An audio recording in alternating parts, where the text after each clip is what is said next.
Hello, Americans, Patriots. How you doing? Well, last night's speech pretty much went the way I thought, although I did not expect Al Green to be thrown out by Speaker Mike Johnson because he was so disruptive. As he's there, waving his walking stick at him like some tough guy. Speaker Johnson told security to remove him, which was the right thing to do because he didn't want to shut up. This is also the same Al Green that wants to be impeachment charges against President Trump, which tells you that he has a lot to hide and a lot to lose. And of course, the Democrats in general were just acting like kids last night. You saw their little flags that say must steals or false or whatever sign they would raise up. But Trump was hard hitting last night. He was almost an extension to his inauguration speech. This time he went how successful the borders being shut down, how people are being rounded up, how he wants to bring back the federal death penalty for people who kill law enforcement officers. I think that's the way to go. I think it should be brought back for any murder, both on the federal and state level.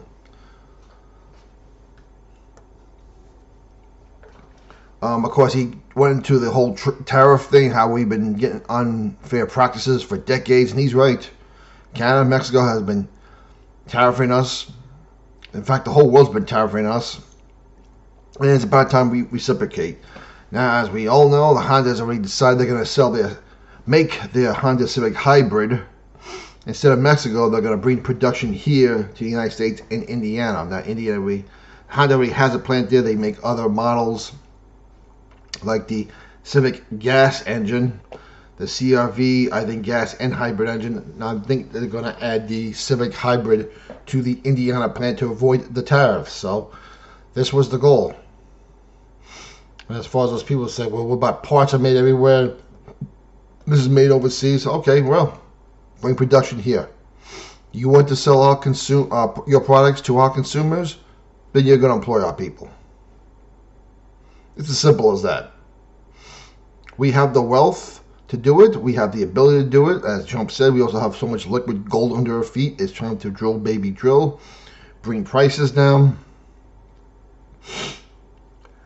And, of course, a couple of heartwarming moments last night. Laken Riley's family was there. As well as the 12-year-old Jocelyn's girl's mother was there. I don't think the Democrats even stood up for that or applauded. Of course, then you had the 13-year-old boy who wants to be a police officer who just got, I think, cured from cancer, was given honorary Secret Service agent status by the new leader of the Secret Service, to which he was shocked and hugged the director right there. And he also announced that a young man who had aspirations to go to West Point was told by Trump, your application has been approved, so this man will be going to West Point Military Academy. So congratulations to him. So there were some very heartwarming moments last night. By an hour and 40 minutes, I think that speech was. That's a long speech. I think he started about 9:15 and ended at 10:55. Trump was off the cuff. He was hard hitting. He didn't back down.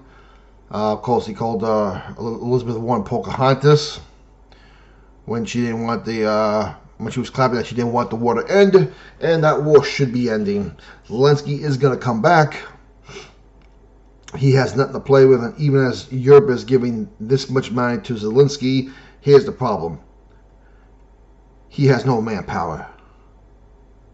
I think France gave him $3 billion and fighter jets. Who's going to fight the fighter jets? They have no. Right now in Ukraine, and you go look this up and find videos, they are dragging people, young men, off the streets to go and fight the war as a conscript. That tells you how much the people want this thing to end. It's pretty simple. NATO provoked Russia, whether you like it or not. Putin said decades, leave Ukraine alone. He was not going to put up with Ukraine. This is the equivalent of us having the Soviets put missiles in Cuba in the 1960s. You look at a map, you know why he cannot let Ukraine go to NATO. And that was a stupid move that the Bush administration in its final months of office started. Obama exasperated it pretty much. Trump calmed things down, wanted to get rid of NATO, and of course Biden relit the fuse and made things go boom faster. So even though I think Trump did want to get rid of NATO because of what Biden has done, that's no longer possible. He's going to really have to defuse the situation over there. I think it will be refused. It will get tense. It will get tense. We may come close, but Trump will come through, as he always does. Comments down below what your opinion, like to know. Keep the country in prayer. Keep J.D. Vance in prayer. Speaking of J.D. Vance, did you hear he went trying to go skiing in Vermont over the weekend and had to leave because his family and him were getting harassed so badly? There's the tolerant left for you. The tolerant left is not very tolerant. They're miserable and they need to be defeated and crushed. We'll talk to you later.